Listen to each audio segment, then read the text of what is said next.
Ya, kita mulai sekarang. Bismillahirrahmanirrahim. Assalamualaikum warahmatullahi wabarakatuh. Segala puji hanya bagi Allah Subhanahu wa Ta'ala yang telah memberikan kepada kita keridhoannya sehingga kita bisa bertemu pada pengajian Ramadan hari ini, Jumat 24 Maret 2023. Salam dan sholawat senantiasa tercurah bagi Nabi Muhammad SAW yang syafaatnya selalu kita nantikan di yaumil akhir kelak. Terima kasih kepada Ustadz Satori sudah bersedia rawuh untuk menyampaikan tausiah pada hari ini. Dan terima kasih kepada Ibu Ketua Dharma Wanita Persatuan Universitas Gadjah Mada dan ibu-ibu semua yang sudah siap bergabung untuk mendengarkan tausiah dari Ustadz Satori. Kami mengucapkan selamat menjalankan ibadah puasa di bulan Ramadan. Semoga kita semua selalu diberi kesehatan, semangat, dan keikhlasan dalam beribadah. Bulan Ramadan adalah bulan yang mulia dan banyak sekali keutamaan di dalamnya. Sehingga kita harus mengetahui bagaimana cara mendapatkan kemuliaan dan keutamaan tersebut agar kita menjadi lebih bermanfaat. Mengenai hal tersebut, Ustadz Satori akan mengupasnya dalam ceramah kali ini yang berjudul Agar Ramadan Membuat Hidup Lebih Bermakna. Adapun susunan acara pada pengajian hari ini adalah seperti berikut. Yang pertama pembukaan, kedua sambutan oleh Ketua Dharma Wanita Persatuan Universitas Gadjah Mada, yang ketiga tausiah dan tanya jawab, keempat doa bersama, dan yang kelima adalah penutup. Untuk presensi, ibu-ibu yang mengikuti secara online silakan mengisi form kehadiran yang tautannya ada di chat room. Baiklah ibu, kita segera mulai acara kita dengan bersama-sama membaca basmalah. Bismillahirrahmanirrahim. Semoga acara pada hari ini dilancarkan dan kita semua mendapatkan manfaat dan pahala kebaikan. Acara yang kedua, sambutan oleh Ketua Dharma Wanita Persatuan Universitas Gadjah Mada kepada Ibu Indun Dewi Puspita, dipersilakan.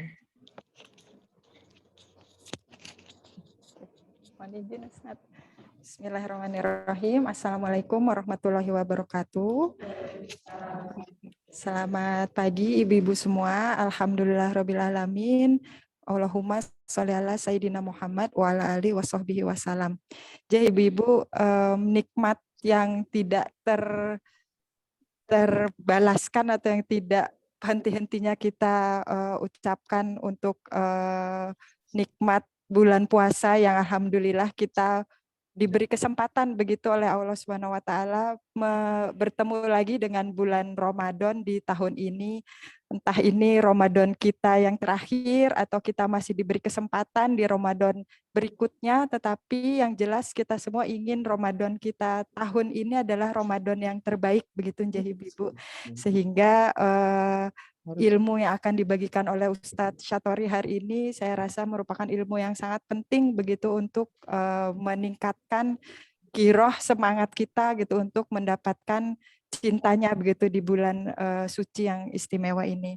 Kami ucapkan terima kasih sekali Ustadz Satori atas keluangan waktunya bersedia menghadiri acara ini dan berbagi ilmu kepada kita semua dan juga kepada ibu-ibu baik yang ada di sini dan juga yang ada di Zoom. Ini sebagian besar ada di Zoom Ustadz, sehingga di sini mungkin sepi tetapi tidak mengurangi semangat kita untuk mencari ilmu begitu. Yang ada di Zoom itu tercatat ada kurang lebih 30 peserta begitu Ustadz. Jadi mudah-mudahan kegiatan kita hari ini diberi berkah dan juga dicatat sebagai amal kita di bulan yang suci ini. Jadi mungkin itu sambutan dari saya. Terima kasih. Selamat menimba ilmu begitu. Terima kasih. Assalamualaikum warahmatullahi wabarakatuh. Waalaikumsalam warahmatullahi wabarakatuh.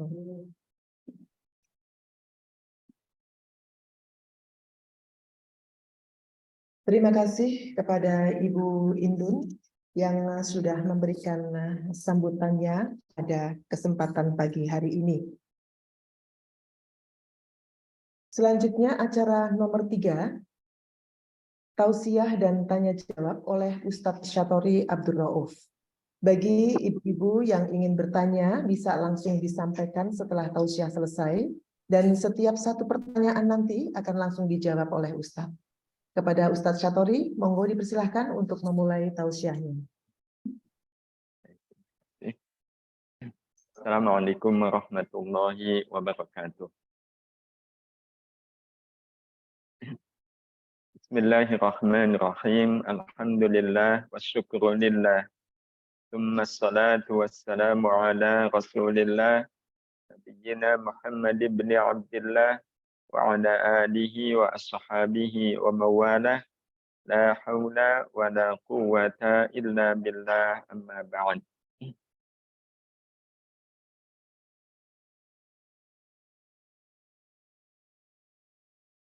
Ibu-ibu Dharma Wanita Persatuan UGM yang dirahmati Allah, dimanapun menyimak kajian kita di hari yang kedua bulan suci Ramadan.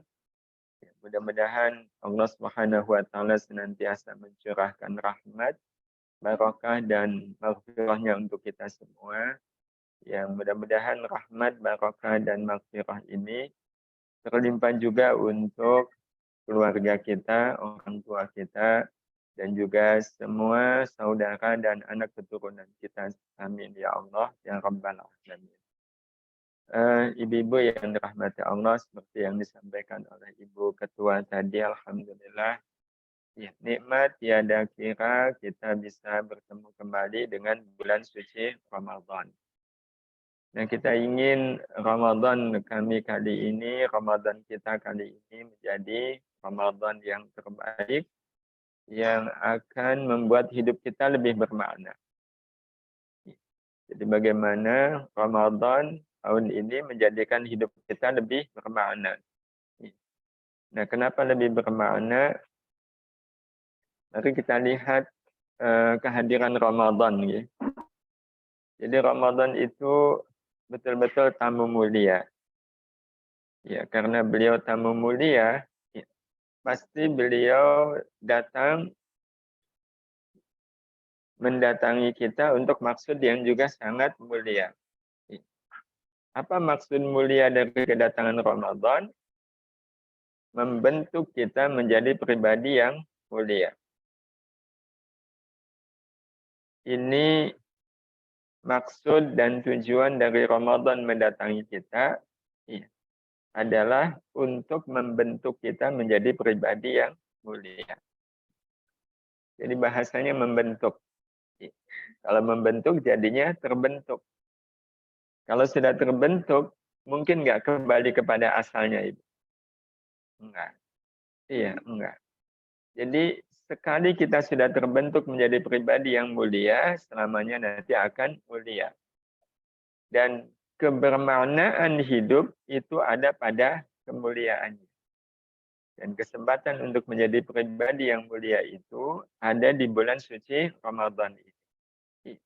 Jadi kalau digambarkan, kedatangan Ramadan itu kayak tanah liat. Ibu.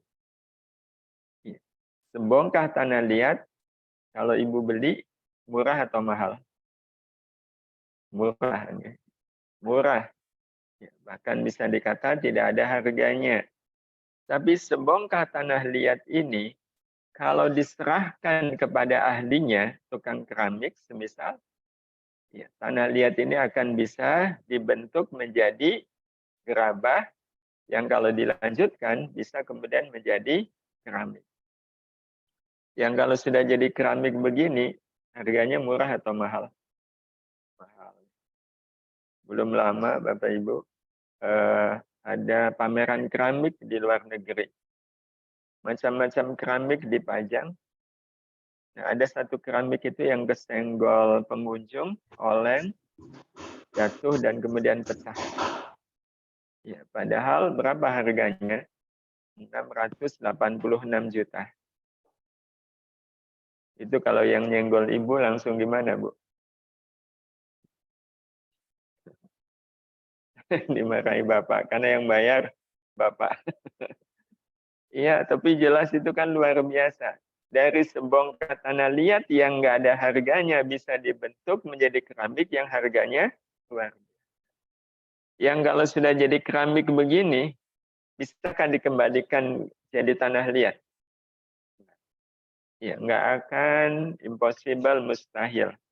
Kalaupun ada orang yang memecahkan keramik, kemudian dia sengaja meremukkannya, bahkan menumbuknya sehingga halus, lembut, apakah namanya jadi tanah liat?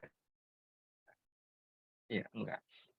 Nah, sebenarnya, ibu-ibu yang dirahmati Allah, kita kalau dilihat dari asal penciptaannya, kita ini kan oleh Allah diciptakan dari tanah. Khalaqal insana min salsalin kal fakhar. Berarti manusia ini kalau dilihat dari asal penciptaannya, ada harganya enggak? Manusia itu kalau dilihat dari dibuat dari tanah itu sebenarnya enggak ada harganya. Nah, sebongkah manusia yang tidak ada harganya ini sekarang sedang kedatangan sosok tamu yang sangat mulia, yaitu Ramadan. Sudah 2 hari beliau mengunjungi kita, di mana Ramadan ini datang untuk membentuk kita menjadi pribadi mulia. Ya. Siapa sih pribadi mulia itu? Adalah pribadi yang berbuat tidak sebatas benar dan baik, tapi juga mulia. Ya. Itu pribadi mulia. Jadi pribadi mulia itu pribadi yang dalam hidupnya ya, belum merasa cukup kalau hanya sekedar jadi orang benar, hanya jadi orang baik. Ya, pengen betul jadi orang mulia. Berbuat benar itu belum cukup, ya, berbuat baik juga sebenarnya belum cukup, pengennya berbuat mulia. Jadi kalau ibu-ibu, ya, kalaulah ibu sebagai ibu, rasanya belum cukup kalau hanya sekedar menjadi ibu yang benar. Ya, karena banyak juga orang yang merasa, saya sudah menjadi ibu yang benar kok. Udah ngasih makan sama anak, ngasih jajan sama anak, ngasih SPP sama anak. Kan saya sudah jadi ibu yang benar. Padahal belum cukup. Bagaimana menjadi ibu yang baik pun belum cukup. Tapi kemudian harus menjadi ibu yang mulia. Istri yang mulia. Ya, bayangkan kalau ibunya mulia. Kira-kira lahir anak-anak yang mulia. Dan bagi kita, kemuliaan itu akan menjadikan hidup kita penuh makna. Ya. Karena nanti ibu-ibu sekalian, benar, baik, dan mulia itu kayak bersiliweran. Kita tinggal memilih yang mana. Kalau cuma memilih yang benar ya bisa, memilih yang baik saja bisa, tapi sekali lagi kehidupan sebenarnya mengamanahkan kepada kita untuk selalu memilih yang mulia. Sebagai contoh, kita dihina orang. Pengennya apa, Bu? Marah. Nih. Dihina, pengennya marah. Iya. Pengennya membalas. Tapi kalau saya membalas, apa bedanya saya dengan dia? Iya, kan nggak ada bedanya. Udah dasar monyet. Yang dihina bilang, kamu yang monyet. Ada berapa monyet? Ada 2. Maka kemudian, ya, ibu memilih untuk menahan marah. Pengen marah tapi ditahan. Salah nggak ibu? Pengen marah tapi ditahan marah itu. Salah? Enggak. Enggak salah. Kalau nggak salah berarti benar. Sudah sebenarnya kita menahan marah. Tapi kalau menahan marah, itu sudah dikatakan baik belum? Menahan marah sudah baik? Belum. Taunya belum dari wajahnya. Wajah orang menahan marah itu enak dilihat nggak? Nah, karena nggak enak dilihat, maka menahan marah itu memang belum baik. Kalau benarnya iya, tapi baiknya belum. Iya. Nah, kalau memaafkan sudah baik, sudah benar. Kalau memaafkan itu benar dan baik. Iya. Apa sih bedanya benar dengan baik? Bedanya sebenarnya benar itu baik juga, tapi baiknya hanya untuk diri sendiri. Baik yang hanya untuk diri sendiri itu namanya benar. Nah, baik yang betul-betul baik, itu baik untuk saya, baik untuk orang lain. Nah, itu baik. Jadi seperti menahan marah, itu baik bagi kita dapat pahala. Tapi orang yang menghina kita tetap berdosa. Jadi kitanya dapat pahala, dianya dapat dosa. Itu kalau menahan marah. Ya. Tapi kalau memaafkan, ya, itu baik bagi kita. Ya. Baiknya pahala memaafkan itu melebihi pahala menahan marah. Ya. Lebih banyak memaafkan. Nah, kalau kita memaafkan, dosa orang yang menghina kita dihapus. Ya, kan jadi kebaikan bagi yang menghina.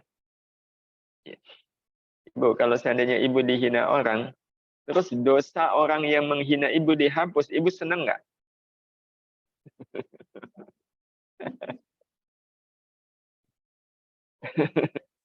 Kalau nggak senang berarti belum mau jadi orang baik.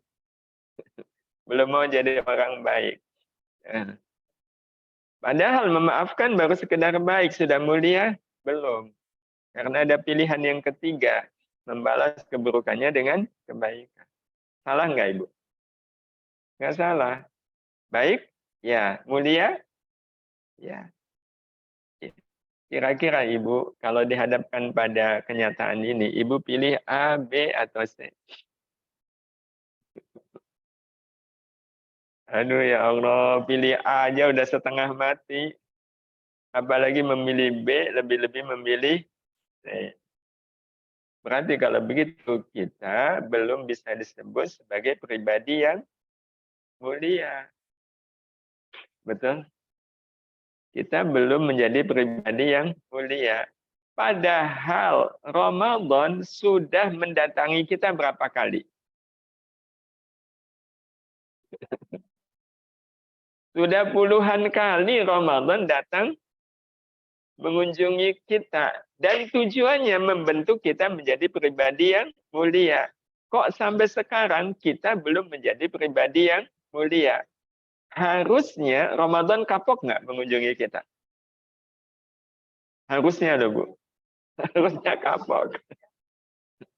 Harusnya kapok. Tapi karena Ramadan adalah tamu mulia, alhamdulillah beliau nggak kapok. Buktinya udah 2 hari mengunjungi kita. Itu kan menunjukkan Ramadan sosok yang mulia. Bu, Ibu kalau nasehatin anak, sudah sekali, 2 kali, 3 kali, 5 kali, kok nggak diturut, diapakan Bu? Ternyata Ramadan enggak, walau sudah puluhan kali. Bapak Ibu yang dirahmati Allah, kalau ada seorang pengrajin keramik yang sangat ahli, sangat mumpuni, sangat piawai, beliau dikasih tanah liat untuk dibentuk menjadi keramik. Maka oleh tukang keramik tadi, tanah liat itu dibentuk. Tapi begitu dibentuk, gagal. Dibentuk lagi, gagal. Dibentuk ambiar lagi. Dibentuk retak lagi. Itu kira-kira kalau sudah sekian kali berusaha dibentuk, gagal terus, itu sama si tukang keramik, tanah liat itu diapakan?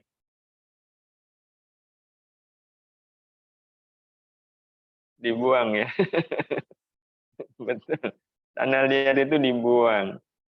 Bu, kita sudah puluhan kali dibentuk Ramadan menjadi pribadi mulia. Kok sampai sekarang belum jadi pribadi yang mulia? Ini harusnya kita sama Ramadan diapakan? Dijauhi, dibuang ya.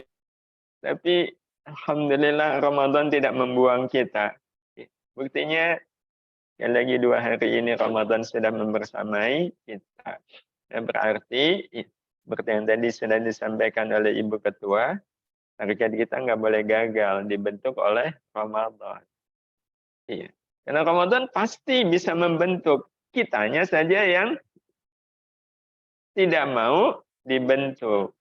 Nah, agar Ramadan tahun ini kita mau dan bisa dibentuk menjadi pribadi yang mulia, iya. Apa yang harus kita siapkan? Yang harus kita siapkan sebenarnya sederhana. Iya. cukup selama Ramadan ini, yang khususnya selama Ramadan ini, kita menjadi sosok yang tahu rasa. Itu modalnya. Tahu rasa. Ibu jangan lihat gambarnya. Lihat tulisannya. Kalau lihat gambarnya jadi tersiksa. Ya. Jadi modalnya, pokoknya selama Ramadan yang harus kita jaga adalah tahu rasa. Iya. Nah, cuma selama ini kita kalau menggunakan kata tahu rasa, itu dalam suasana damai atau emosi. Ibu masak, kan masak itu rempong.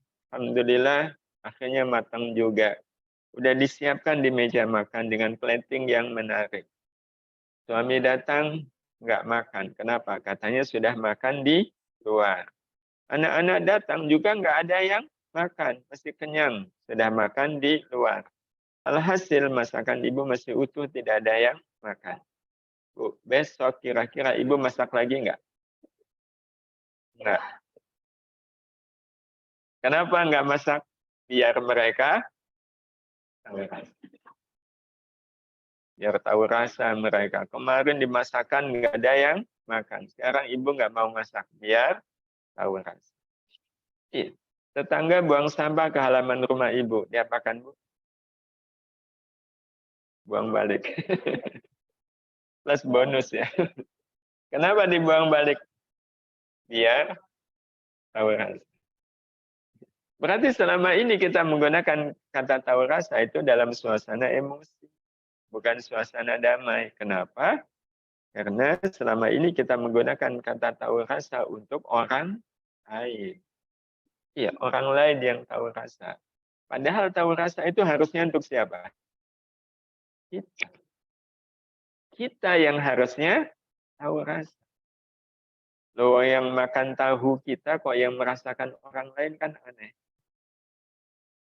Nah, jadi inilah yang kemudian harus kita siapkan mumpung baru 2 hari.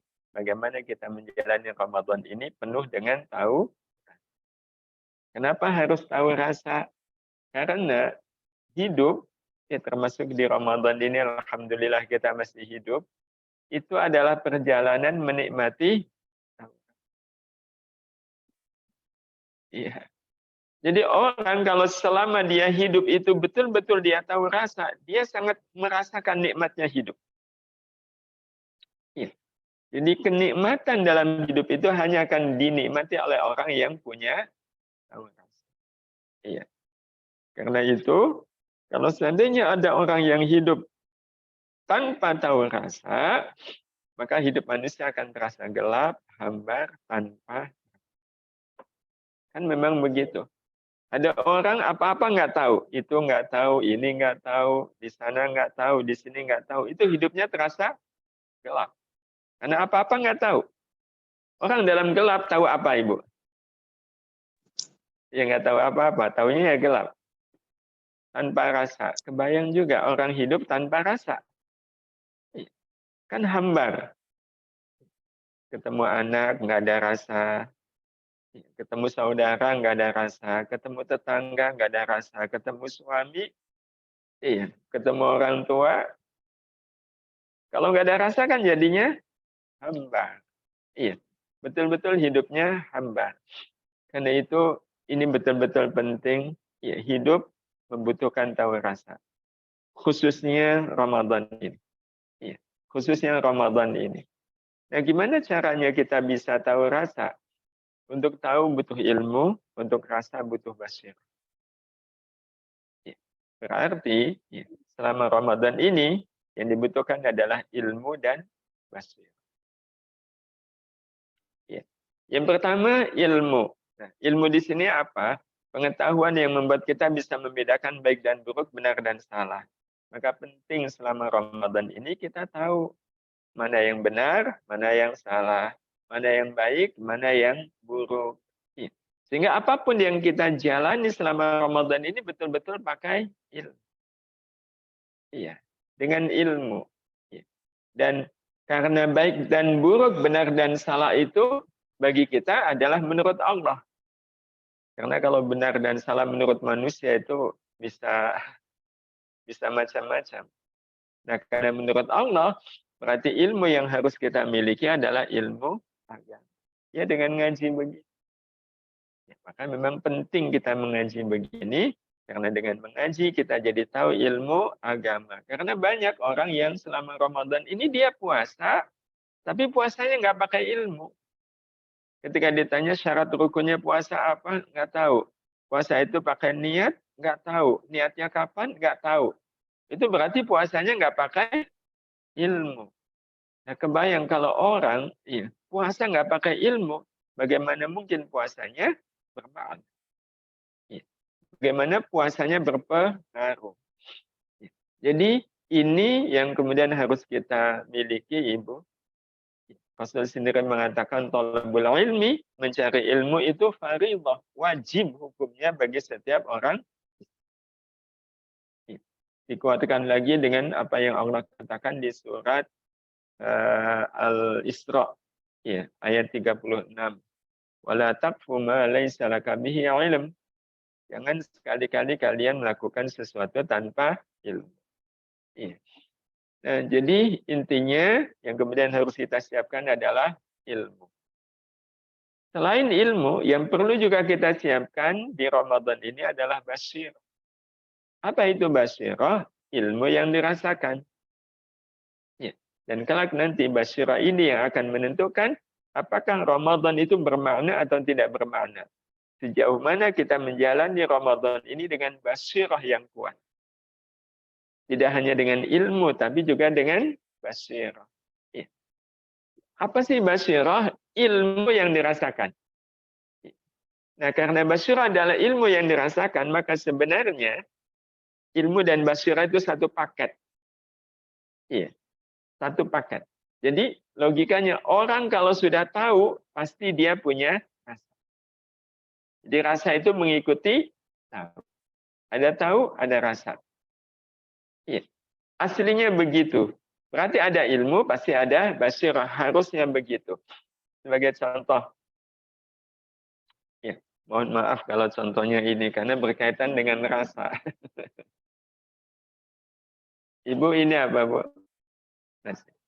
Ibu bisa menyebut nasi, itu artinya ibu punya ilmu tentang ini. Punya ilmu. Langsung menyebutkan berarti punya ilmu. Ada nasi hangat, sudah cukup? Belum. Butuh lauk. Apa lauknya? Ternyata lauknya ini.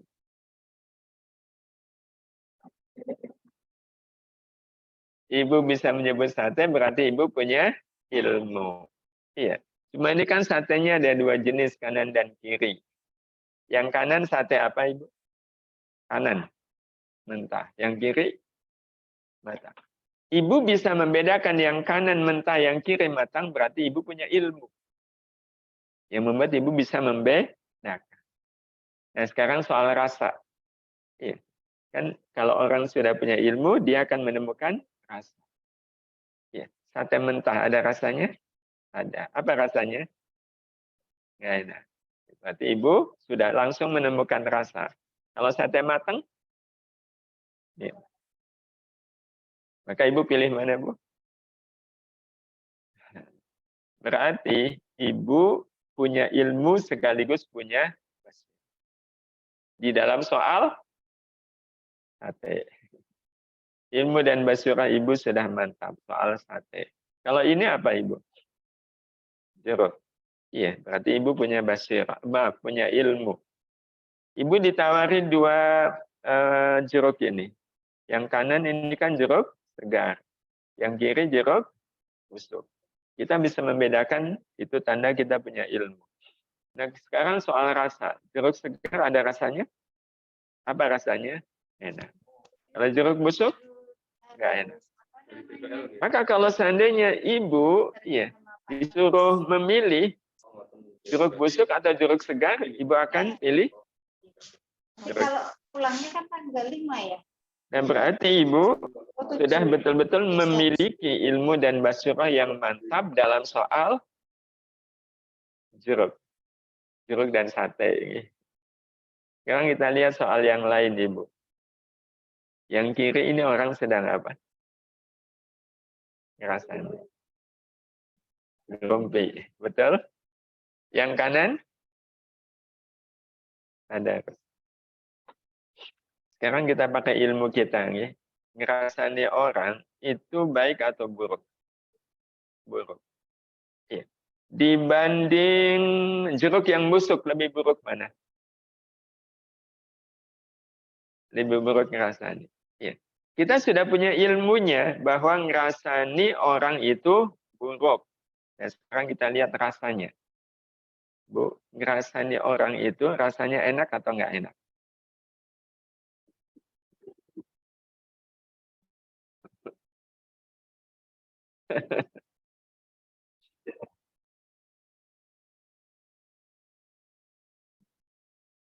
Ibu kalau seandainya ibu dikasih jeruk yang busuk, ibu terima atau tolak?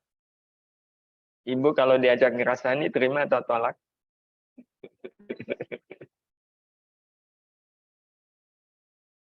Nah ini berarti dalam soal jeruk, ilmu dan basirahnya ibu sudah teruji. Tapi dalam soal ngerasani, ada masalah. Tadarus Quran, baik atau buruk? Baik. Kalau baik rasanya enak atau enggak enak? Enak. Betul enak? Kalau betul enak, Ibu Ramadan ini ya tadarus Quran target 1 hari 1 juz. 2 juz. Iya. Ada yang 2 juz, ada yang 1 juz. Ya. Yang belum biasa targetnya 1 juz. Waktu Ibu baca Quran dengan target 1 juz, berapa kali menghitung halaman sisa?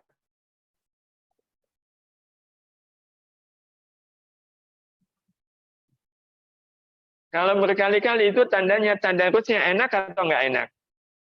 Katanya enak. Menghitung. Begitu dihitung, ya Allah, kirain tinggal 1 lembar, kok ini masih 5 lembar. Iya. Nah ini berarti dalam soal tadarus pun, ilmu sudah dapat tapi basirahnya belum nampak. Iya. Kalau ini Ibu, yang kanan ini kan orang yang sabar, yang kiri orang yang marah. Sabar itu baik atau buruk? Baik. Kalau sabar itu baik, sabar itu rasanya manis atau pahit?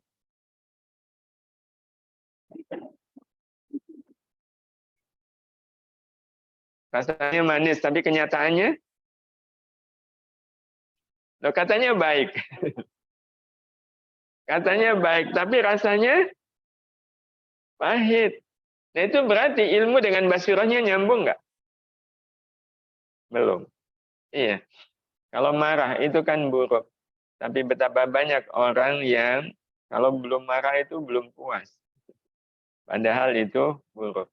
Nah ini berarti menunjukkan kita punya ilmu tapi nggak punya basirah. Iya. Punya ilmu tapi nggak punya basirah.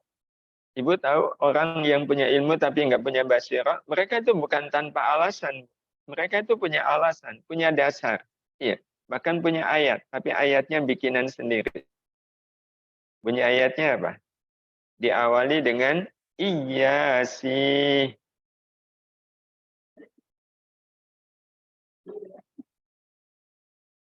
Jadi kalau orang bilang iya sih itu berarti dia punya ilmu tapi nggak punya basirah.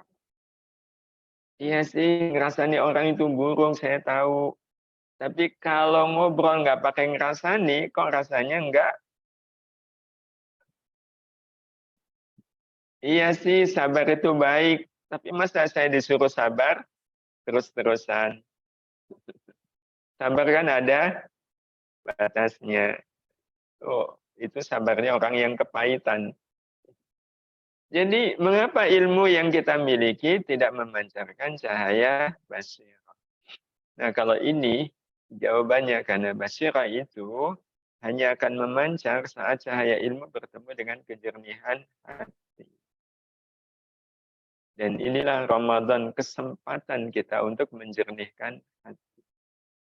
Jadi kalau ada orang yang punya ilmu, ya, tapi hatinya tidak jernih, maka ilmunya itu tidak akan memancarkan cahaya basirah. Ya. Apa yang dalam bahasa Allah di surat An-Nur ayat ke-35, Rasul menyebutnya dengan kalimat nurun ala nur. Cahaya di atas.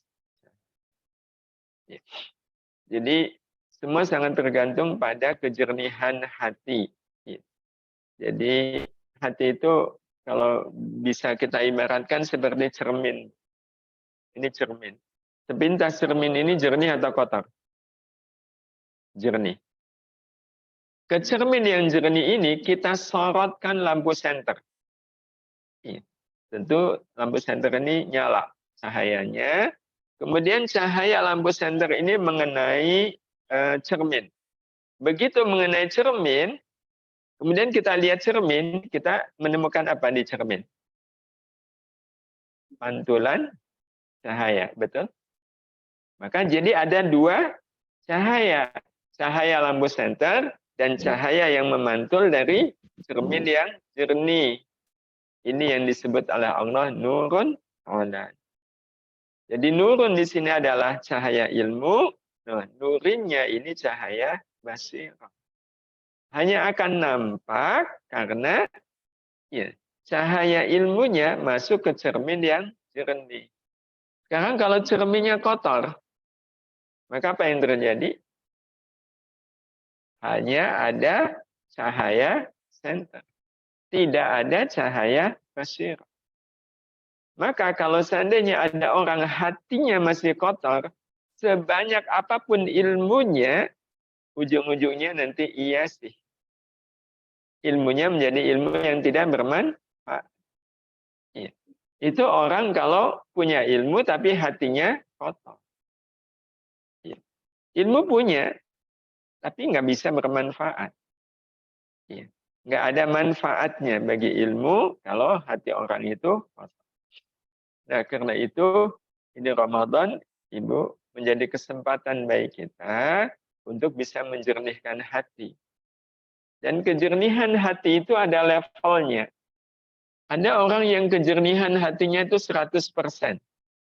Ada yang 75, ada yang 50, ada yang bahkan cuma 25, dan ada orang yang kejernihan hatinya itu 0%.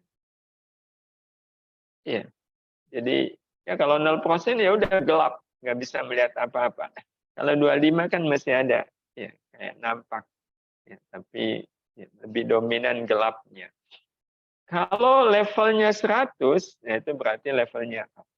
Kalau 75B, 50C, 25D, dan 0 berarti E. Kita kalau ngelihat level ini, kira-kira level kita ada di mana, Ibu? A, B, C, D, atau E?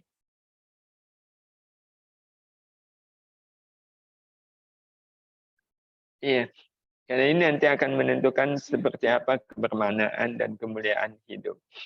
Iya. Ibu kalau seandainya nih Ibu, ini kita ingin melihat level kejernihan hati kita di level A, B, C, D, atau E. Satu hari Ibu mau ngaji, Bu, jam 1 siang di masjid di kampung Ibu.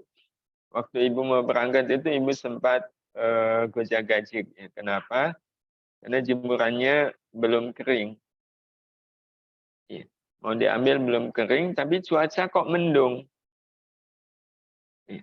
Nah, tapi Ibu ingat kalau pas waktu itu suami ada di rumah. Nah, karena suami di rumah sekalian Bu, sekalian minta izin dan minta tolong. Pak, Ibu mau ngaji nih, tapi jemuran di belakang belum kering. Ya, tapi ini mendung. Tolong ya Pak, kalau gerimis atau hujan, Bapak angkat itu jemuran. Suami bilang, siap Bu, Ibu ngaji-ngaji aja. Ya nggak usah khawatir. Nanti kalau gerimis hujan, pasti Bapak angkat. Jawabannya mantap nggak Bu? Mantap. Pasti Bapak angkat. Iya, ya udah Ibu berangkat, tenang. Iya, di tempat pengajian, dengerin pengajian, dan betul sekitar jam 2 lebih, gerimis dan kemudian hujan lebat. Ya, Ibu sempat ingat jemuran, tapi yakin kalau sudah diangkat suami karena jawabannya meyakinkan. Selesai pengajian ibu pulang, tapi ibu tidak langsung masuk ke rumah. Ibu langsung ke belakang, Bu. Dan ketika sampai di belakang, ternyata jemurannya belum diangkat sama suami. Basah itu jemuran. Bu, ibu ada rencana apa sama suami? Di kepala ada rencana apa? Ini suami harus diomelin nih, bilang pasti diangkat, pasti apaan. Ya. Tapi karena ibu baru pulang ngaji, suasana pengajiannya kan masih ada. Rencana ngomel terus, buat apa saya ngomel sama suami? Iya, kalaupun saya ngomel jemuran tetap, akhirnya ibu memutuskan untuk tidak ngomel. Ibu pun masuk ke rumah, begitu masuk ke rumah ketemu suami, kok suami kayak nggak merasa bersalah. Maka yang tadinya memutuskan tidak ngomel jadi muncul lagi nggak, Bu? Ini harus diomelin nih kalau begini. Tapi buat apa ngomel jangan, ngomel jangan, ngomel jangan. Akhirnya ibu nggak jadi ngomel. Begitu ibu nggak jadi ngomel, berarti level kejernihan hati ibu di level mana? Levelnya C, Bu. Bukan B. Emang kalau buat nilai diri sendiri enaknya yang tinggi aja ya, Bu. Loh kok C? Kan ada dorongan pengen ngomel, berarti masih ada potensi menahan, potensi buruk. Untungnya nggak ngomel. Nah, karena nggak ngomel jadi ada nilainya. Dan nilai yang pantas, C. Iya. Tapi kalau kemudian ngomel, nilainya D. Kalau ngomelnya panjang, yang dulu-dulu diungkit-ungkit lagi. Iya. Ngomelnya panjang, kali lebar, kali tinggi, bisa jadi nilainya E. Tapi kalau pada saat ibu ngelihat jemuran kok belum diangkat suami, ibu punya pikiran, mungkin suami saya lupa. Ya, mungkin suami saya tertidur. Ya salahnya saya, kenapa nitip jemuran kok sama suami. Nah, itu berarti level kejernihan hati ibu di level mana? B. Di level B, ibu positive thinking. Tapi kalau ibu ngelihat jemuran belum diangkat suami, di kepala ibu muncul pikiran nanti malam saya akan memasakkan masakan yang paling disukai suami. Sebagai hadiah beliau tidak mengangkat jemuran. Ibu salah nggak kalau punya pikiran seperti ini?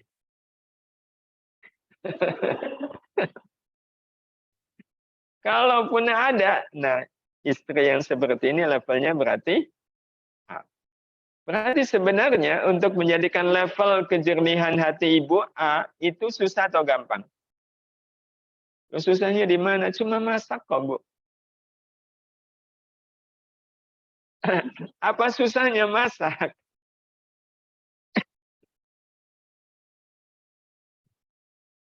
Gemesnya. Nah, gemes itu berarti tanda masih ada apa di hati kita? Masih ada apa, Bu? Masih ada yang harus dibersihkan. Iya.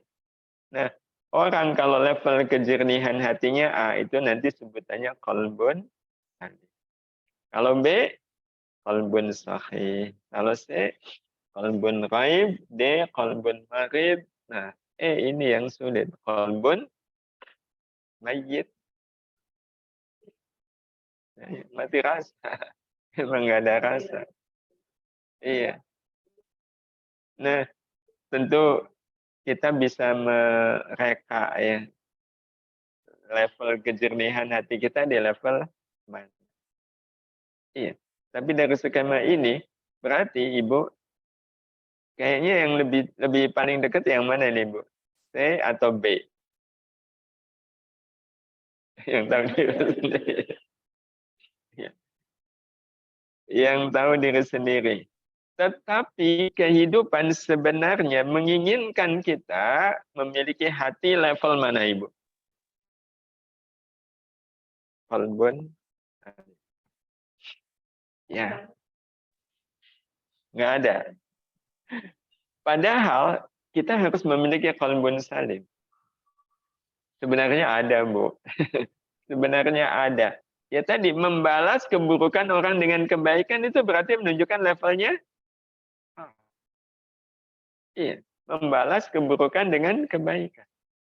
Jadi semua sangat tergantung apakah memang betul-betul kita menginginkan qalbun salim.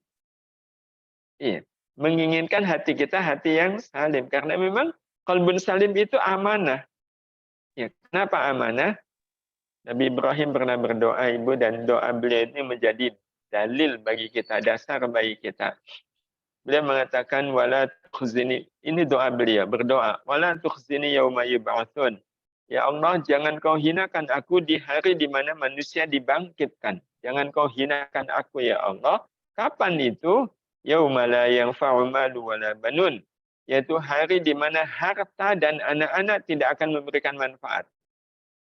Nggak ada manfaatnya harta yang banyak, anak, ya termasuk pengikut, illa man atallaha biqalbin salim. Kecuali orang yang pada hari itu datang menghadap Allah dengan membawa qalbun. Iya. Jadi pada saat kita mati membawa qalbun salim. Itu selamat kita. Iya, itu selamat. Nah, ibu-ibu yang dirahmati Allah, bagian akhir, level kejernihan hati akan mempengaruhi tingkatan basirah. Orang kalau qalbunya salim, itu berarti basirahnya sangat tajam. Nah, sedemikian tajamnya basirah, orang seperti ini akan merasakan nikmatnya amal baik dan pedihnya. Itu yang nanti akan terjadi. Jadi merasakan nikmatnya amal baik. Amal baik itu nikmat. Sedemikian nikmat, maka ketika ibu baca Quran semisal, dengan tarikan 1 juz, begitu udah dirasa udah cukup, udah selesai, ibu baru nyadar, ternyata saya baca Quran sudah 3 juz. Padahal targetnya 1 juz. Kok bisa dapat 3 juz? Itu karena apa, Ibu? Karena nikmat. Karena nikmat. Iya. Orang kalau nikmat dia nggak terasa. Orang kalau makan nikmat, iya, makan nikmat. Iya. Ya Allah, ternyata saya makan udah 3 piring. Tanduk lagi, tidak terasa. Nah, maka Ramadan ini menjadi penting bagi kita untuk merasakan nikmatnya amal baik. Jadi kalau pas tarawih, rakaat pertama imam baca Ar-Rahman, Allamal Quran, itu kita berbinar-binar atau langsung pusing. Nah itu kan sebenarnya sangat tergantung pada bagaimana keadaan hati. Iya. Bagaimana keadaan hati. Iya.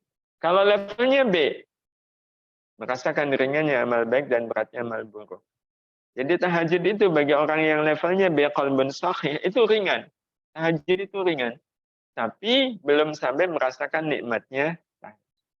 Ringannya sudah, tapi nikmatnya belum. Nah yang C ini yang harus pakai berjuang. Ngomel jangan, ngomel jangan, ngomel jangan. Maka jatuhnya C. Nah yang D itu merasakan ringannya amal buruk dan beratnya amal baik. Nah yang E ini ya, merasakan nikmatnya amal buruk dan pedihnya amal baik. Jadi orang kalau level atau tingkatan basirahnya E, kalau sehari nggak ngerasani orang, itu malam nggak bisa tidur. Kepikiran, padahal tadi saya punya kesempatan untuk ngegosip. Ya gara-gara ada si Fulan jadi nggak jadi. Iya. Nah, berarti kalau kita lihat skema ini, Ibu, kita sebenarnya punya keinginan, punya tekad, bagaimana ya, level kejernihan hati kita, basirah kita itu A. Berarti kan kuncinya ada pada sejauh mana kita mau membersihkan hati yang ya, membersihkan hati yang kotor. Dan ini bicara soal membersihkan hati yang kotor itu mudah atau sulit? Mudah atau sulit? Jawabannya mudah. Bahkan membersihkan hati yang kotor itu semudah mencuci baju yang kotor. Ibu kalau nyuci baju kotor butuh berapa lama? Satu baju pakai tangan, nggak sampai 1 jam. Betul? Kita sebenarnya membersihkan hati sejak kapan? Sejak lama. Tapi kok nggak bersih-bersih? Iya, masih ada dengki, masih ada benci, masih ada ria, masih ada kikir. Itu kan tanda berarti hati kita belum bersih. Kenapa? Iya. Karena kita membersihkan hati dengan cara yang salah. Padahal membersihkan hati itu betul-betul seperti kita nyuci baju yang kotor. Iya. Bahasa gampangnya kalau kata anak mahasiswa, copy paste aja. Mari kita melihat sejenak pengalaman ketika kita nyuci baju yang kotor, nyuci pakai tangan. Ibu, ada orang yang ngucek baju kotor di ember yang nggak ada airnya. Ngucek baju kotor di ember yang tidak ada airnya. Ini orang lagi nyuci atau kurang kerjaan? Nyuci atau kurang kerjaan? Kurang kerjaan. Karena pasti nggak ada hasilnya. Iya. Tapi kalau di ember itu ada airnya, image kurang kerjaan jadi hilang. Wah, ini lagi nyuci ini. Tapi kalau nyuci cuma pakai air, bagaimana mungkin bisa bersih?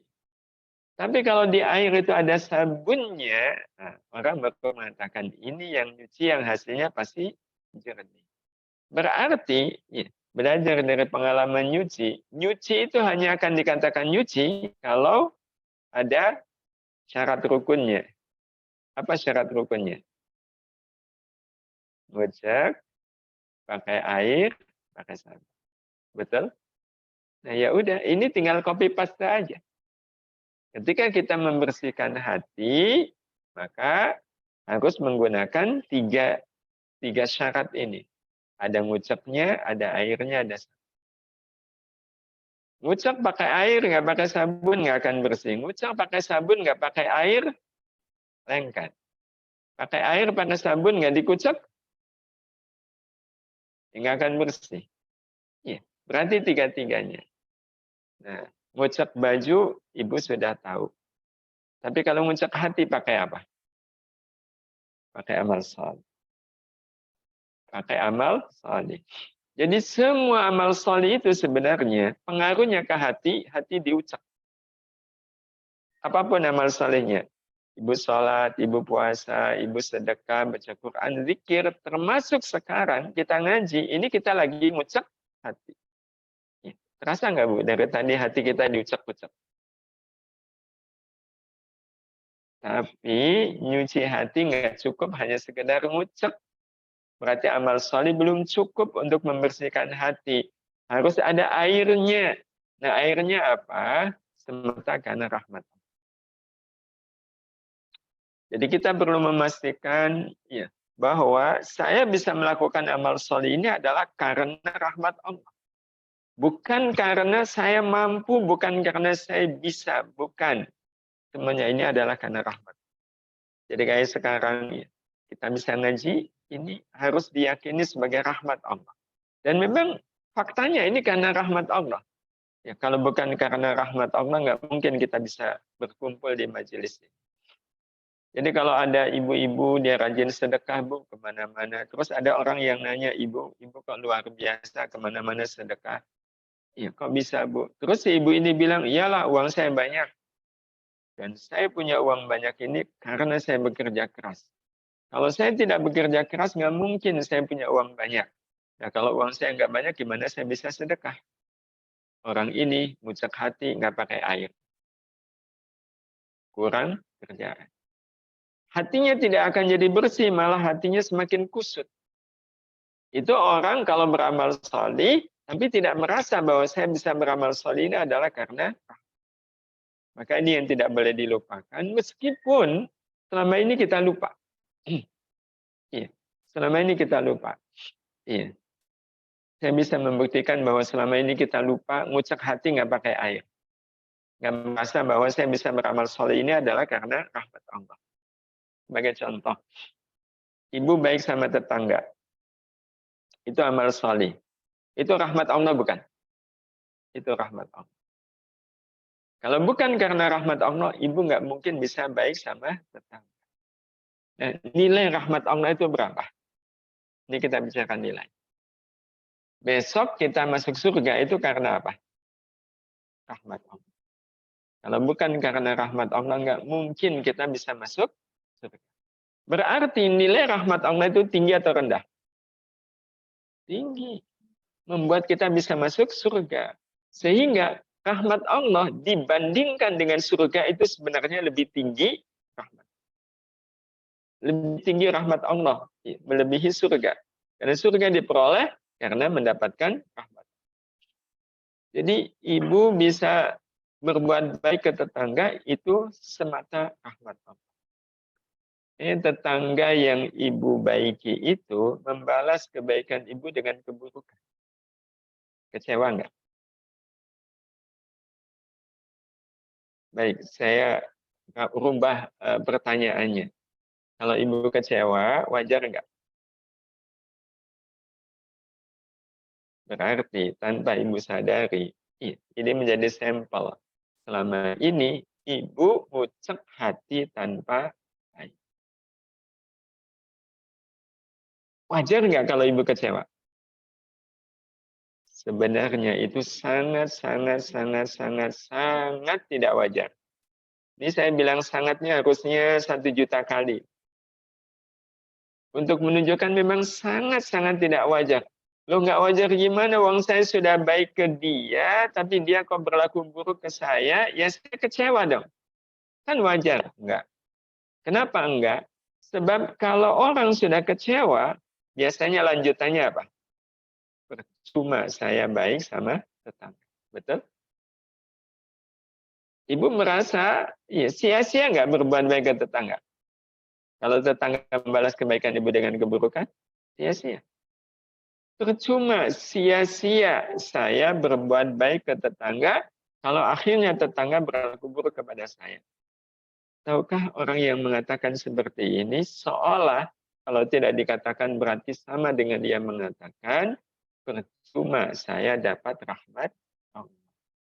Betul? Kan yang membuat kita bisa baik sama tetangga itu apa? Rahmat Allah. Kalau bukan karena rahmat Allah, nggak mungkin kita bisa berbuat baik ke tetangga. Nah, terus kita bilang percuma saya berbuat baik ke tetangga, itu kan sama dengan percuma saya dapat. Berarti orang ini tidak menghargai rahmat Allah. Bisa kebayang apakah orang ini bisa masuk surga? Nah, ini yang kadang tanpa kita sadari. Iya ya, selama ini saya beramal itu tidak menghadirkan rahmat Allah, bahwa saya bisa beramal ini semata-mata karena rahmat Allah. Jangankan kita ibu, semulia Rasulullah, kurang apa mulianya Rasulullah? Tetapi Allah menyampaikan kepada beliau, Fabima rahmatin minallahi lintalahu. Fabima, maka oleh karena sebab rahmat minallahi dari Allah, linta engkau Muhammad berlaku lembut, santun lahum kepada mereka orang-orang kafir yang menzalimi beliau. Jadi yang membuat Rasul akhlaknya mulia, santun, walau kepada orang yang menzalimi beliau, itu adalah karena rahmat Allah. Itu Rasulullah, apalagi kita. Apalagi kita. Nah, jadi ini airnya. Nah, kalau sabunnya, hanya mengharap rahmat. Hanya mengharap rahmat Allah. Jadi bagi kita yang namanya hasil, itu rahmat Allah. Yang namanya hasil itu rahmat Allah. Bukan yang lain. Jadi orang-orang yang beramal betul-betul ingin membersihkan hati, dia tidak berharap apapun dari amalnya kecuali hanya mengharapkan rahmat Allah. Hanya mengharapkan rahmat Allah. Jadi tidak mengharapkan yang lain. Enggak. Cukup rahmat Allah Subhanahu wa ta'ala. Sehingga kalau seandainya ibu berobat, amal soleh bukan? Amal soleh. Apa harapannya? Rahmat Allah. Ibu berobat berharap rahmat Allah. Kok nggak sembuh? Kok nggak sembuh? Ibu nggak sembuh itu merasa ibu berobat gagal atau nggak gagal? Kalau kecewa, merasa gagal, berarti kita berobat, amal soleh nggak pakai sabun. Iya. Apakah berobat, terus kemudian nggak sembuh, itu berarti nggak ada rahmat. Kan tetap ada rahmat. Karena rahmat Allah itu tidak didasarkan kepada ada atau tidak adanya hasil dari amal kita. Tidak digantungkan kepada ada dan tidak adanya. Jadi contoh lain ibu ngajarin anak. Harapannya apa? Kalau supaya anak bisa, anak paham, iya. Itu berarti amal soleh ibu nggak pakai sabun. Karena kalau kemudian, lo kan nggak salah, saya ngajarin anak biar anak paham, betul nggak salah. Tapi akan ada masalah. Apa masalahnya? Ibu ngajarin anak, ya masih SD misal. Sekali diajarin, anak nggak paham. Diulang 2 kali nggak paham. Diulang 3 kali nggak paham. Itu tensi ibu naik nggak? Tensinya kan naik.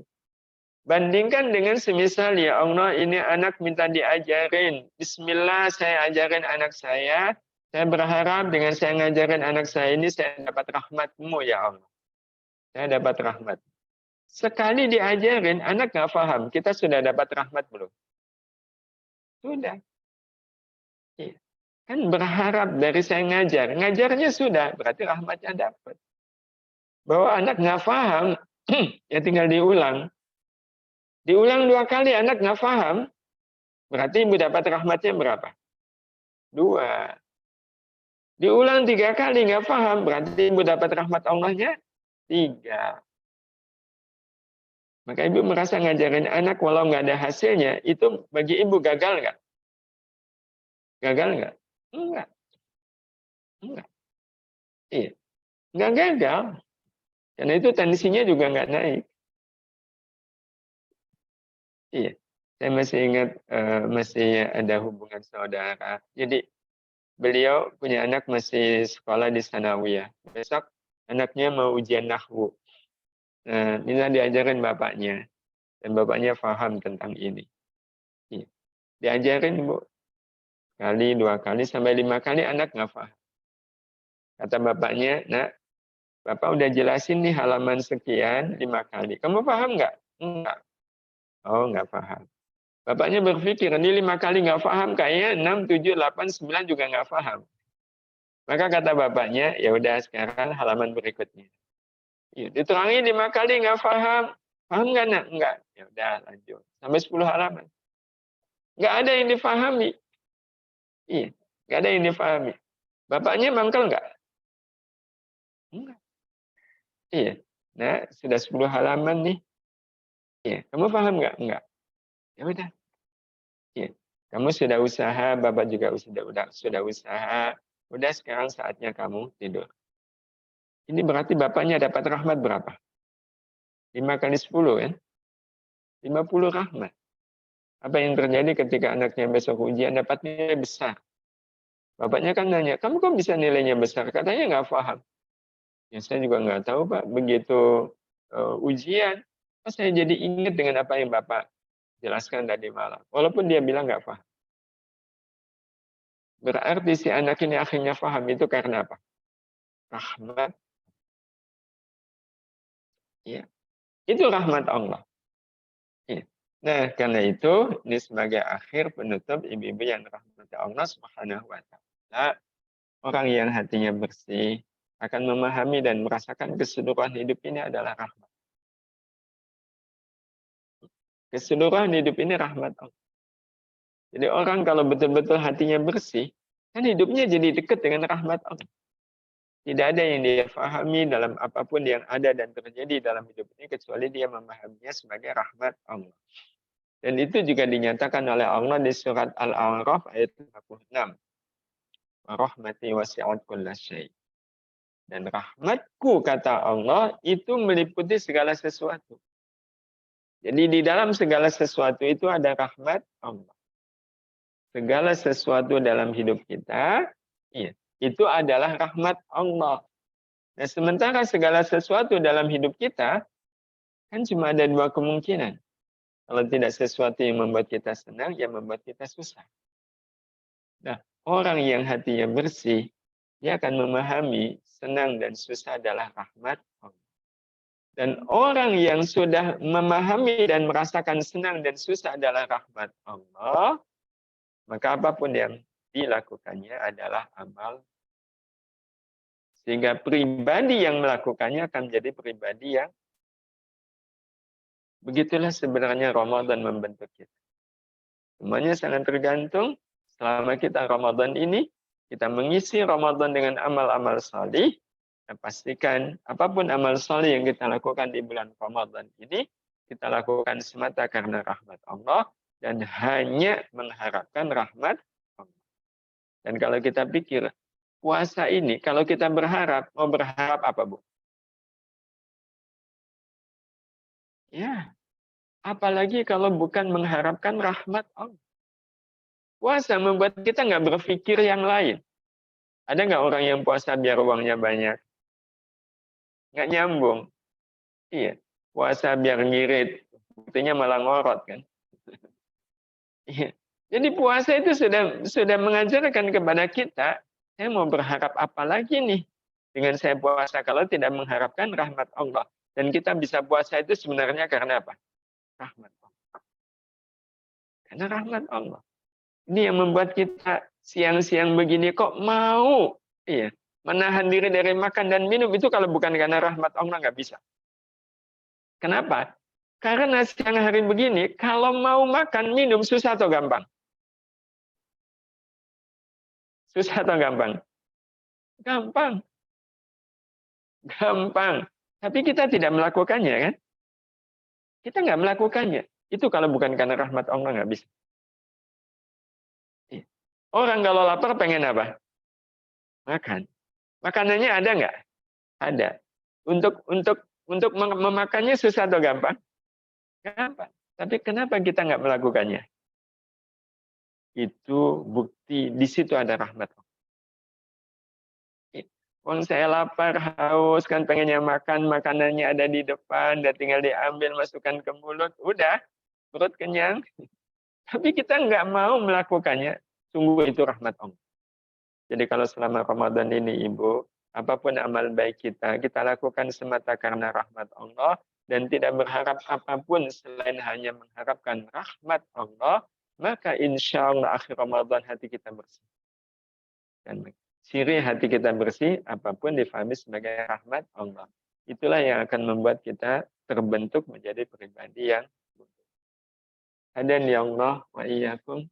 Demikian Ibu yang bisa saya haturkan, saya kembalikan Ibu pembawa acara. Assalamualaikum warahmatullahi wabarakatuh.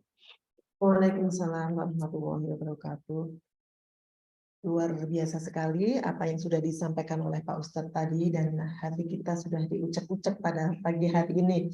Dan kita akan memasuki sesi tanya jawab. Di sini terpantau 55 peserta yang ada di ruang Zoom. Mudah-mudahan kita bisa berbagi. Untuk pertanyaannya akan kita bagikan ke peserta dari Zoom. Juga kita akan berikan kesempatan kepada ibu-ibu yang hadir di sini. Saya coba cek dulu di chat Zoom, apakah sudah ada pertanyaan yang masuk.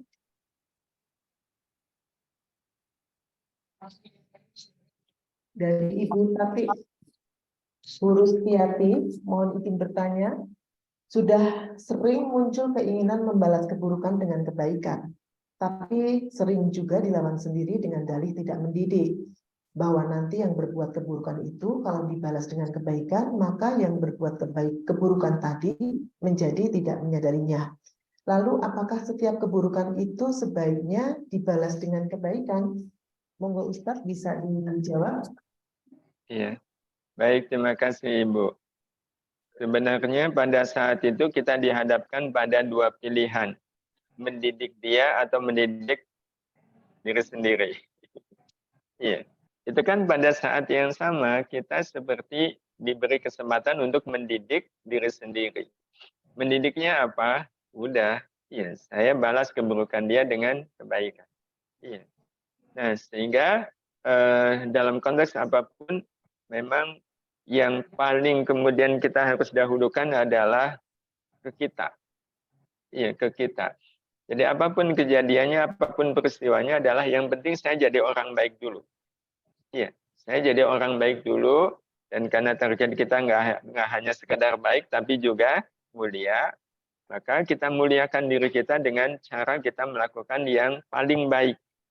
Ya, karena yang paling baik itu menunjukkan kemuliaan. Yang paling baik adalah saya membalas keburukan dia dengan kebaikan. Iya. Nah, dengan kita membalas keburukan dia dengan kebaikan, kita sudah menjadikan diri kita diri yang mulia. Dan orang kalau sudah mulia, kehadirannya itu akan mendidik orang lain. Dan itu sebenarnya simpul-simpul yang terjadi dalam kehidupan kita. Jadi kadang kita menggunakan logika kita, yang ternyata logika kita itu tidak sesuai dengan logika kehidupan. Logika kita mengatakan, kalau saya balas keburukan dia dengan kebaikan, itu nggak mendidik dia. Itu kan logika kita. Tapi logika kehidupan mengatakan ya, bahwa siapapun orangnya pasti akan luluh kalau sudah berhadapan dengan kemuliaan. Ya, berhadapan dengan kemuliaan, berhadapan dengan keikhlasan. Ya, karena kemuliaan itu membutuhkan keikhlasan. Nah, keikhlasan ini yang kelak nanti akan meluluhkan hati dia. Jadi sebenarnya kalau kita membalas keburukan dia dengan kebaikan, itu sudah menjadi kebaikan bagi kita dan insya Allah akan menjadi kebaikan bagi dia. Dan sehingga yang kita percayai adalah kebaikannya. Tidak dari akibat-akibat dari kebaikan yang kadang itu menggunakan logika kita yang belum tentu sesuai dengan logika kehidupan. Karena logika kehidupan itu mengatakan begini. Ibu kalau seandainya ada orang yang katakanlah yang berbuat zalim kita berbuat zalim ke orang, ya. Orang yang kita zalimi itu kemudian dia ikhlas, dia menerima, dia bahkan membalas keburukan kita dengan kebaikan. Sebenarnya apa yang terjadi dalam peristiwa itu?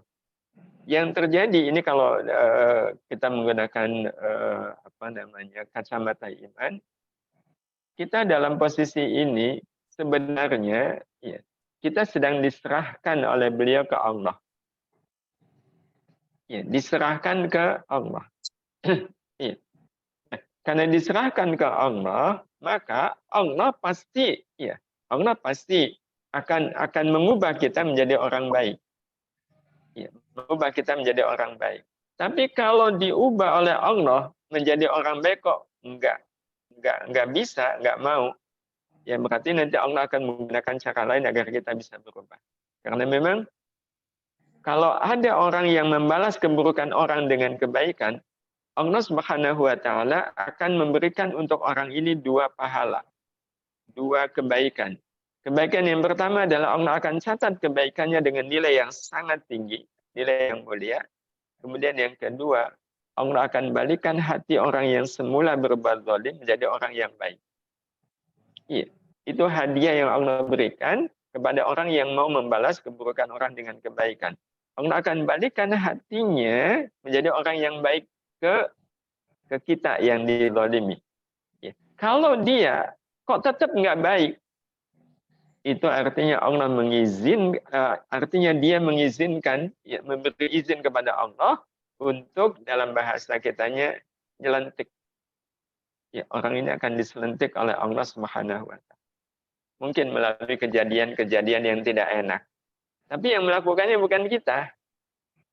Iya, yang melakukannya adalah sistem kehidupan yang memang sudah dibuat oleh Allah Subhanahu wa taala. Jadi kalau seandainya kita yang berbuat zalim kok dia membalas keburukan kita dengan kebaikan, itu bagi kita tanda baik atau tanda buruk? Itu tanda buruk. Berarti saya harus berubah menjadi baik sama dia. Kalau enggak, siap-siap diselentik oleh Allah.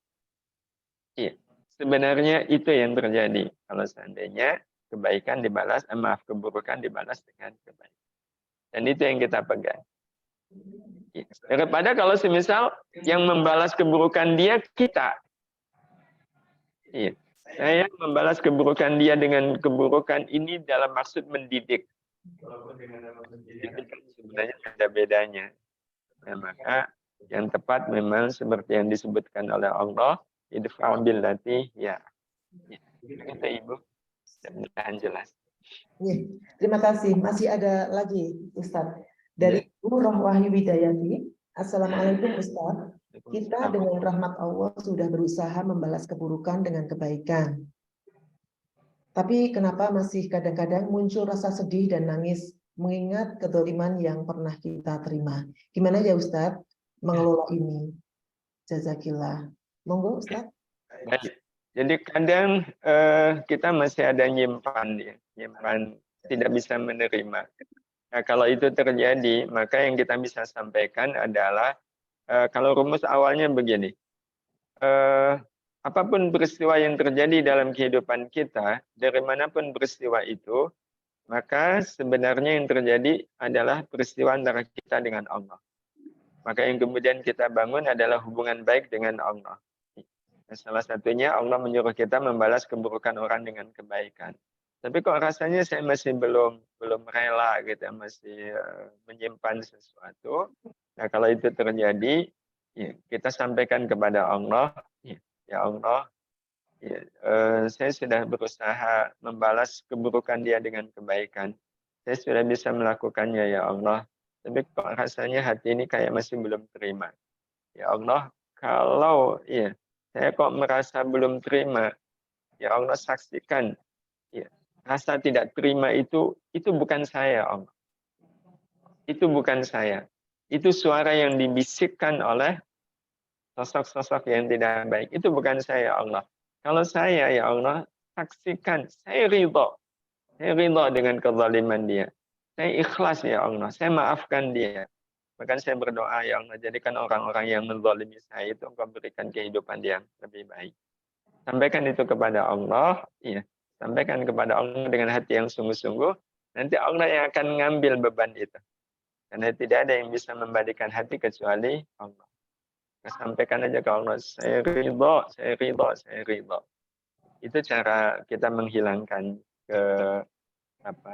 rasa berat atau beban karena kebelum ikhlasan karena dizalimi oleh sesuatu. Allahu a'lam. Terima kasih kepada Ustadz. Kemudian kami berikan kesempatan kepada ibu-ibu yang hadir di D18 pada pagi hari ini. Dipersilakan jika ada yang akan mengajukan satu pertanyaan. Dipersilakan. Ya, satu.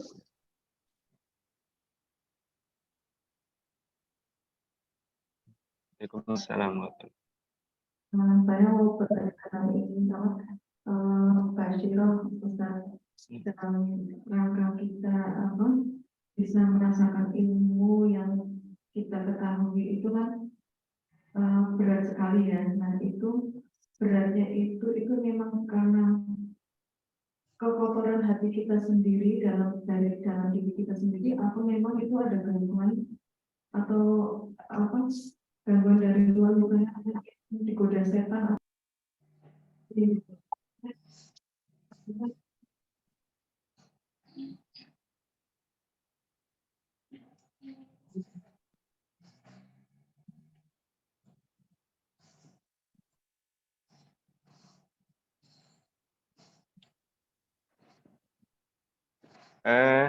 Bisa jadi memang itu ada gangguan dari luar.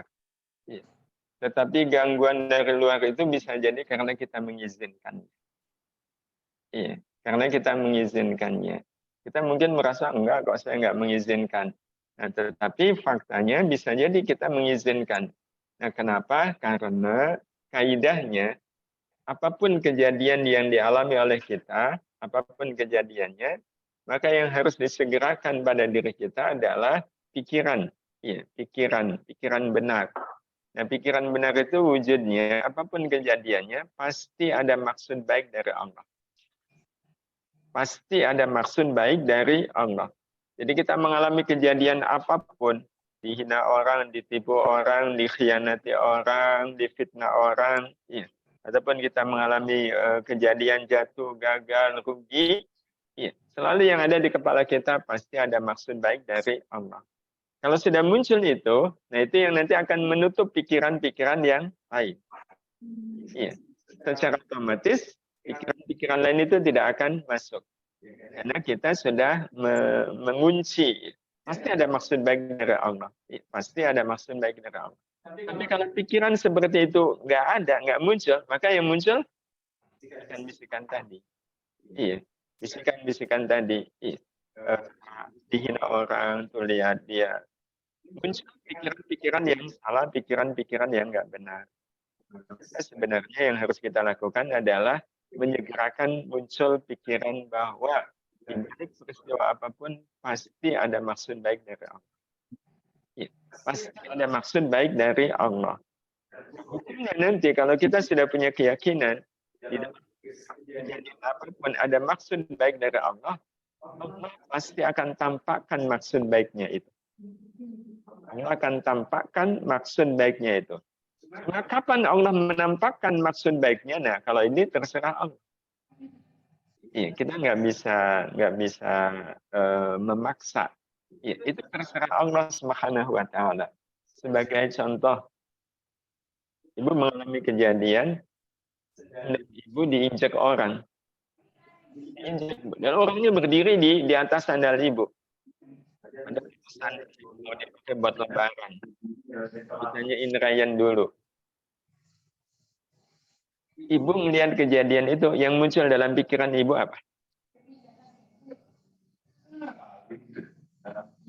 Yang muncul dalam pikiran ibu, ini orang nggak tahu diri. Nah, itu terjadi karena kita tidak menyegerakan memunculkan pikiran, pasti ada maksud baik dari Allah. Kenapa sandal saya diinjak oleh dia? Pasti ada maksud baik dari Allah. Nah, kalau kita sungguh-sungguh, bisa apa maksud baik Allah kok sandal saya diinjak oleh dia? Oh, rupanya Allah ingin saya berprasangka baik kepada dia. Berprasangka baik. Itu pahalanya besar ya? Besar. Sendal saya diinjak orang itu cara Allah. Saya agar saya bisa melakukan amal yang sederhana tapi pahalanya besar. Itu berarti Allah menampakkannya saat itu juga. Tapi bisa jadi Allah menampakkannya 2 jam kemudian. Ada orang yang dia naik sebuah mobil. Ya, naik sebuah mobil. Nah, tapi dia kepleset. Dia kepleset, ya, sehingga cerita akhirnya dia nggak jadi. Ya. Padahal dia naik mobil itu sangat penting bagi beliau, ya, karena beliau pedagang. Dia membawa dagangannya. Kepleset, dagangannya berhamburan, akhirnya kan dia nggak jadi naik mobil itu ke pasar. Dia balik lagi. Itu kan bagi dia kejadian yang nggak enak. Awalnya dia menggerutu, iya. Tapi dia kemudian akhirnya bersyukur. Yang kemudian dia dapat kabar kalau mobil yang dinaikin itu masuk jurang, semuanya meninggal kecuali dia. Itu kan artinya Allah menunjukkan maksud baiknya setelah 2 jam kemudian. Bisa jadi setelah 2 hari, 2 bulan, 2 tahun, bahkan bisa jadi Allah tidak tampakkan waktu di dunia, tapi Allah tampakkan nanti di akhir. Ya. Kalau kita terus saja menjaga pikiran baik tadi, pasti ada maksud baik dari Allah, pasti ada maksud baik dari Allah, pasti itu yang kita jaga, berarti kita ke Allah berprasangka baik. Kita selalu punya prasangka baik ke Allah. Ya, pasti kok ada maksud baik dari Allah, pasti. Ya, pasti. Jadi kita nggak dengki, nggak jengkel, nggak marah kepada orang-orang yang nggak baik itu. Pasti ada maksud baik dari Allah. Apa yang terjadi nanti di akhirat? Ibu kaget-kaget karena ibu ditempatkan di surga yang paling tinggi. Ketika ibu nanya malaikat, kenapa saya dapat surga paling tinggi? Kan ibu sepanjang umur berprasangka baik terus ke Allah. Ini yang menjadi pahala bagi. Dan kata malaikat, ibu, Walaupun ibu sudah berada di surga paling tinggi, pahala ibu masih terlalu banyak untuk mendapatkan surga yang sangat tinggi ini. Pahala ibu masih sangat banyak, masih surplus, masih lebih. Karena itu Allah memberi izin kepada ibu untuk memberi syafaat kepada siapa yang ibu kehendaki. Berarti sebenarnya kalaulah maksud baik dari Allah itu tidak ditunjukkan, itu lebih baik atau tidak lebih baik? Kalau ditunjukkan 2 jam kemudian, prasangka baiknya cuma berapa lama? Cuma 2 jam kan? Habis itu selesai, nggak ada prasangka baik lagi. Prasangka baiknya apa? Terus gitu ya. Karena apa maksud baik Allah gitu? Saya nggak nemu apa, tapi terus dijaga prasangka baik itu, insya Allah itu akan menjadi satu nilai tersendiri di akhir. Jadi begitu caranya. Memasukkan pikiran baik. Itu yang nanti akan mencegah pikiran, termasuk jin, setan. Karena jin itu hanya akan mampir kalau melihat ada orang yang pikirannya kosong, Bu. Kenapa itu dikatakan pikirannya kosong? Kalau mereka tidak punya pikiran baik ke Allah. Jadi kayak rumah tinggal yang nyaman. Apapun pasti ada maksud baik dari Allah. Baik dari puasa ini sebenarnya bikin kita kita susah. Puasa siapa? Allah. Kita berprasangka baik atau berprasangka buruk? Itu kan sebuah nilai tersendiri. Kan nggak di antara kita yang protes, ya Allah, mau nyuruh itu yang enak-enak loh. Bikin lapar. Kita dilatih, bahkan tempatnya dibentuk ya.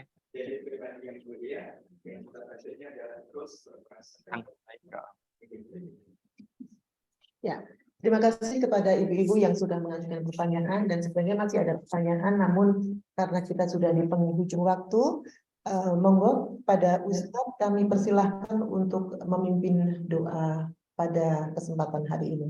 Terima kasih. Bismillahirrahmanirrahim. Alhamdulillahirabbil alamin. Shalli ala sayyidina Muhammad wa ala alihi wa ashabihi. Majelis kami ini, jadikan majelis ini menjadi tempat bagi kami menerima curahan ilmu darimu ya Allah. Dan ya Allah, dengan Kau biarkan kami merasa cukup hanya dengan ilmu, limpahkan untuk kami basyirah ya Allah. Ilmu yang membuat kami bisa membedakan mana yang baik dan mana yang buruk. Tapi yang memberikan kepada kami basyirah yang membuat kami hanya bisa tertarik kepada yang baik dan tidak tertarik kepada yang buruk.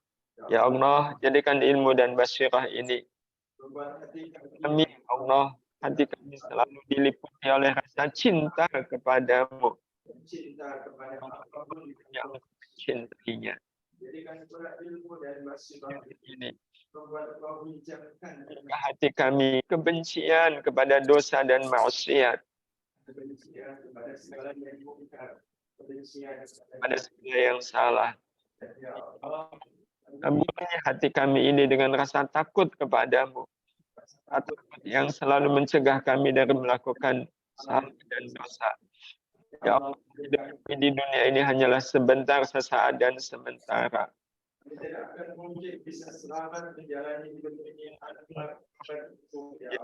Tanpa rahmat-Mu.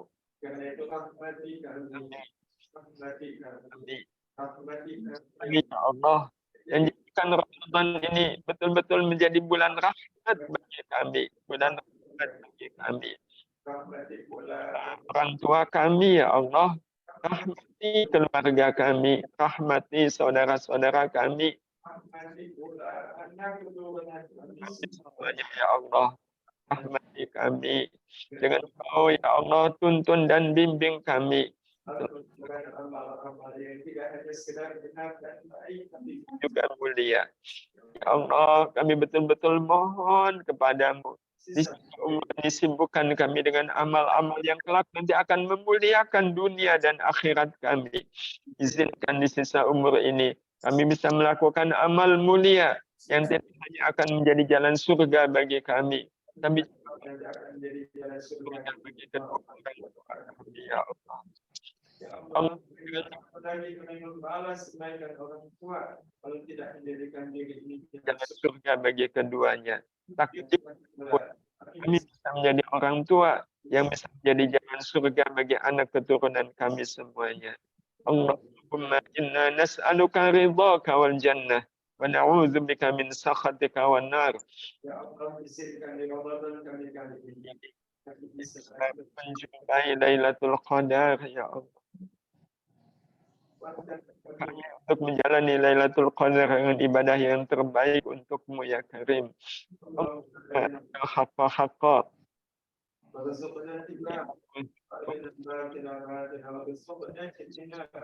Rabbana fid dunya hasanah wa fil akhirati hasanah wa qina adzabannar. Sallallahu ala sayyidina Muhammadin wa ala alihi wa sahbihi ajma'in. Alhamdulillahi rabbil alamin. Mengabulkan doa-doa kita semuanya. Mohon maaf atas segala khilaf. Assalamualaikum warahmatullahi wabarakatuh. Waalaikumsalam warahmatullahi wabarakatuh. Terima kasih kepada Ustadz Syatori atas ilmu yang sudah disampaikan kepada kita pada hari ini. Kami sampaikan beberapa pengumuman. Yang pertama, untuk infak hari ini terkumpul sebesar Rp400.000. Alhamdulillah. Jazakumullah khairan katsiran. Dan pengumuman yang kedua, bagi ibu-ibu yang ingin menitipkan zakat dan sedekah akan kami bantu untuk disalurkan sebagai bingkisan sembako kepada petugas kebersihan kampus. Dan zakat akan kami salurkan ke pondok dan panti asuhan. Untuk pengumpulan akan dilakukan pada tanggal 31 Maret sampai 10 April 2023. Dan baksos Ramadan ini akan dilaksanakan pada hari Jumat tanggal 13 April 2023. Baik ibu-ibu, kita sudah memasuki acara yang terakhir, yakni acara kelima penutup. Marilah ibu-ibu kita tutup pengajian hari ini dengan bacaan hamdalah dan doa penutup majelis. Alhamdulillahirabbil alamin. Subhanakallahumma wa bihamdika asyhadu an la ilaha illa anta astaghfiruka wa atubu ilaik. Alhamdulillah, pengajian pada pagi hari ini berjalan dengan lancar. Semoga Allah memberikan kefahaman kepada kita dan menjadikan tausiah yang telah disampaikan sebagai ilmu yang bermanfaat. Semoga kehadiran ibu-ibu semua juga Ustadz dicatat sebagai amal soleh. Kami mengucapkan terima kasih kepada Ustadz dan semuanya dan mohon dimaafkan atas kekurangan dan kesalahan selama berlangsungnya pengajian pada hari ini. Sampai jumpa di pengajian berikutnya. Wassalamualaikum warahmatullahi wabarakatuh. Waalaikumsalam warahmatullahi wabarakatuh. Saya pamit dulu Ibu. Assalamualaikum. Oh iya.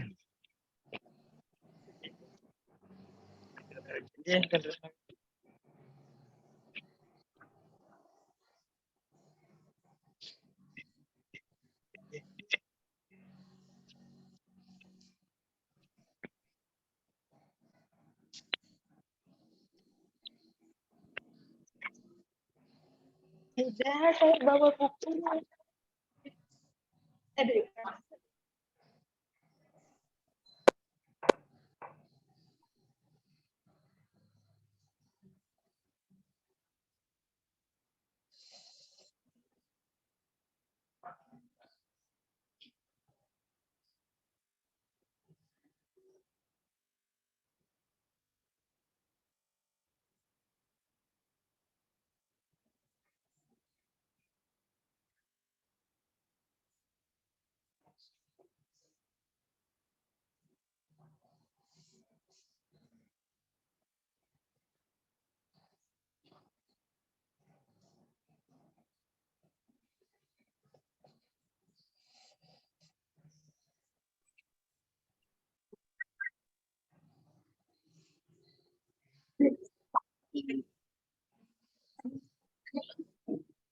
Ini kamar.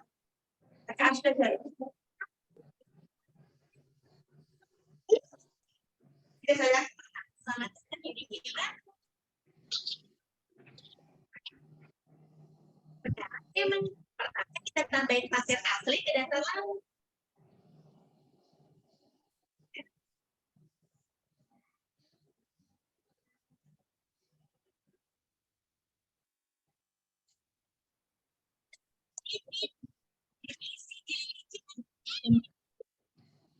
Kenapa ya? Oh iya, karena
ya, putihkan puasa. Ya udah, Pak Makmin aja. Putihkan puasa, Pak Makmin aja.